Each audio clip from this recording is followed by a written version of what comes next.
What is up, gamers? Today we're coming back with another deck I like to call Oops All Wincons. Just a classic. I looked up every single you win the game card and put it in this deck. So there are literally every single you win card I could find, and it's a 5-color deck. So let's get into it. All we do is win. You're wondering who's the commander, okay? Well, the winner of all, Progenitus. This guy's 10 mana, okay? But protection from everything, and if it'd be put into the graveyard from anywhere, reveal Progenitus, shuffle it into its owner's library instead. Basically, this guy's a win con in of itself, because you just kill him with commander damage. You most likely, because Progenitus has protection from everything, he won't be able to be removed very easily. There are ways, obviously, where you can do like exile things and everything like that. Hit things that hit the entire board. That goes around protection, but you should be set. And how, we got to support this win con. The win con in the command zone, we got Geode Golem for 5, trample, and when you deal combat damage, you may cast him from your command zone without paying his mana cost. It's just a way to cheat him out. Instead of paying the 10 mana, you only have to pay 5 and trample him. We also got Hellkite Courser for 6 mana. When it enters the battlefield, you may put your commander, Progenitus, onto the battlefield with haste, and then return it to command zone. So basically, you can swing in for 10 right away, and it's pretty much unblockable because he's protected from creatures, so you can swing in and they can't block, and you'll still hit them for 10 commander damage. Very much just the commander win con here. The weakest, I would say, of our win cons that we've got going on. This is what I like to call counter wins. Wins that are based on counters on cards. So we got Simic Ascendancy for a green and a blue. You can put a +1 counter on target creature for 3 mana, and then the win con aspect of it. Whenever one or more +1/+1 counters are put on a creature you control, put that many growth counters on Simic Ascendancy. And then at the beginning of your upkeep, if it has 20 or more growth counters, you win the game. Okay?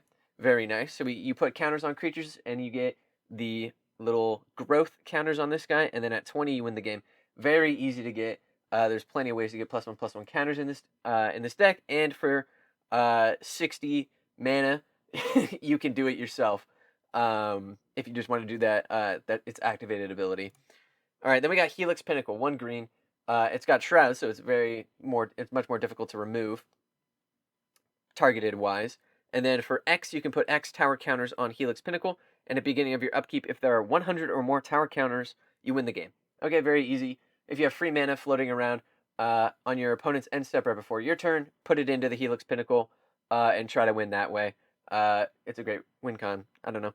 Then we got Mayael's Aria, red, green, white. Beginning of your upkeep, put a +1/+1 counter on each creature you control if you control a creature with a power 5 or greater. So if you have a big board, which you probably will, you're going to get a +1/+1 counter on each of them. And then if you have Simic Ascendancy, you're going to put that many growth counters for each of the +1/+1 counters. So this guy makes your other win con easier to control. You also gain 10 life if you control the creature with power 10 or greater, which you probably will, because you'll have Progenitus, and you will control him, and he has power 10. And gaining 10 life, you'll see, will come quite in handy later. And then you win the game if you control a creature with power 20 or greater. We don't have any of those right off the bat, but you can put +1/+1 counters on your guys, and they'll grow in strength with you. All right, this is counter wins continued even more. We got Darksteel Reactor for 4 mana. It's indestructible. Very nice. We love to see that on a win condition. And then at the beginning of your upkeep, you may put a charge counter on Darksteel Reactor. When it has 20 or more charge counters on it, you win the game. All right, just don't die for 20 turns. Pretty easy. One of the more passive ways of doing this. But there are ways to sort of double counters and stuff like that. Then we have Chance Encounter for 4 mana. Whenever you win a coin flip, put a luck counter on Chance Encounter. And then at the beginning of your upkeep, if you have 10 or more luck counters, you win the game. All right, very easy. We just got to flip the coin and win 10 times. We have a bunch of coin flip cards in here. We have the one where combat damage is negated. That way we don't die. Or doubled. And that works for our opponents as well, so they might kill each other, and that's a win condition, etc., etc. Then this is the most contentious card in the deck, I would say, because it doesn't specifically say you win the game. Everything else does say you win the game. This is the only one that does not, but it does 1,000 damage. It is the Millennium Calendar for 1 mana. You put a bunch of time counters on it, you double it. When you get 1,000 time counters, you sack it. Each opponent loses 1,000 life. If your opponents have more than 1,000 life, one of the other win con cards will save your life. and win you the game. But this is basically in any normal game, most of your opponents will not have more than 1,000 life. So this is a win con card. And then we have Crux Thumb for 2. If you flip a coin, instead flip 2 and ignore 1. This way you can guarantee you get more of those luck counters for your chance encounter. We're being clever about it, okay? This is what I call dudes win, all right? So these are cards that will make your dudes win the game, okay? We got Gallifrey Stands, 6 mana for a white and a blue. You'll return all Doctor cards from your graveyard to your hand. We're running all 13. We don't have any of the fancy new ones from the holiday episodes, but you can throw those in there. I'm sure they count. At the beginning of your upkeep, you may put a Doctor card from your hand onto the battlefield. Then if you control 13 or more Doctors, you win the game. Oh, we love to see it. We love to win the game. I would recommend putting out the 9th Doctor first. He's the one who doubles your upkeeps when you have him tapped, and that'll get you 2 Doctors for the price of 1. Pretty sweet. And then we got Liliana's Contract for 5, 3 and 2 black. When it enters the battlefield, you draw 4 cards. We love to draw cards, and you lose 4 life. We love to lose life as well. Beginning of your upkeep, if you control 4 or more demons with different names, you win the game. Very easy, and you might be looking at the deck list right now and saying, I don't see very many demons because there's probably not any, but don't worry.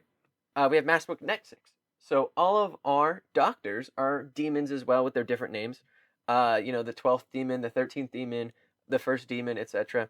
So they're all creature types, which means that Liliana's Contract will probably proc before Gallifrey Stands.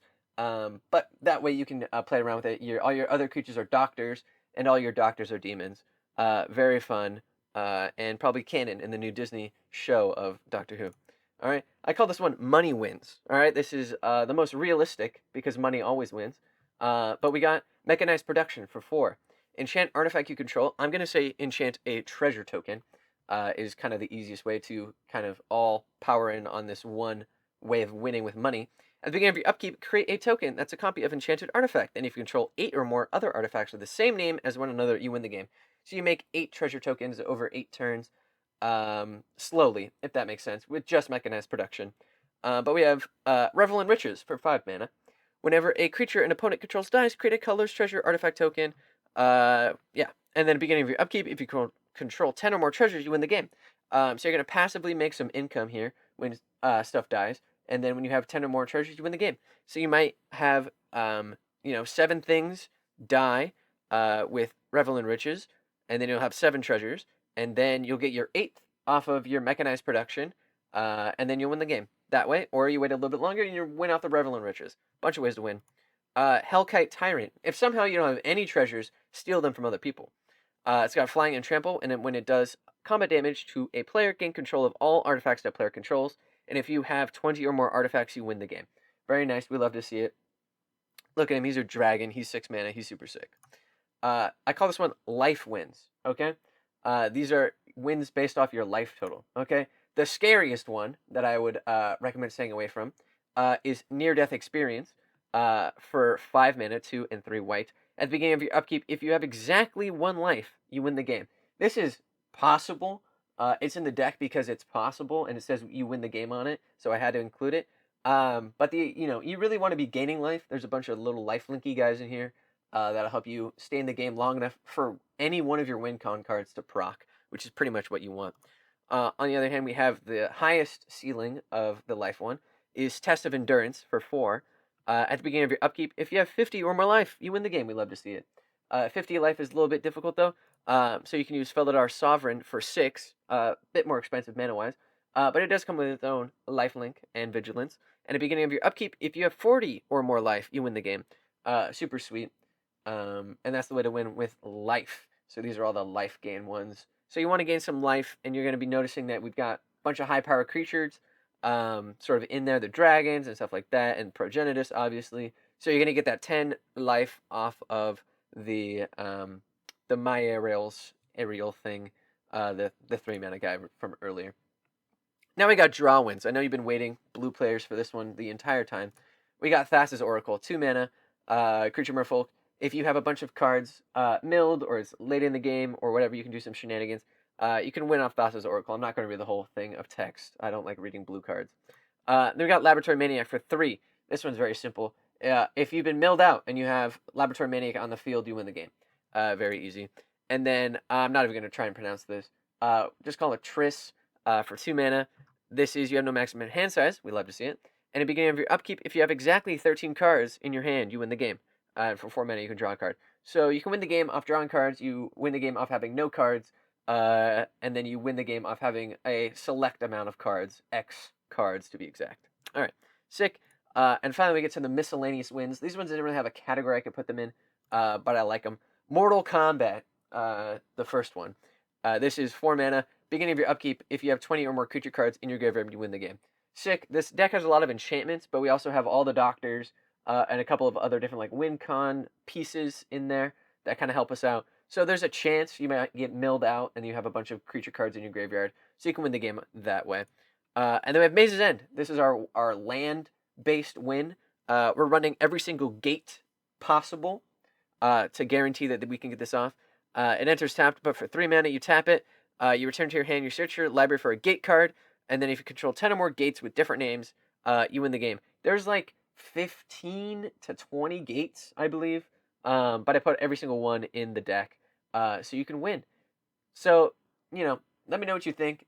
This is Oops, all Wincons. Every other card in this deck is just to help the other Wincons work and not be terrible and janky. Odds are one of these will win you the game. And it's basically you're trying to win in as many different bizarre ways as possible. The problem with running just one Wincon card in each deck is that you might get removed and then you don't have your Wincon anymore. This is every single card pretty much is a win and says you win the game. So no matter how scary your opponents are, if your card says you win the game, you win the game. Okay? I could also recommend putting in Platinum Angel in here as well so that you can never lose the game. And I do have Lich's Mirror, just in case we do lose the game once. We get a second chance, and then we can win again. Super fun, super exciting. Let me know what you think. And this was Oops, all Wincons.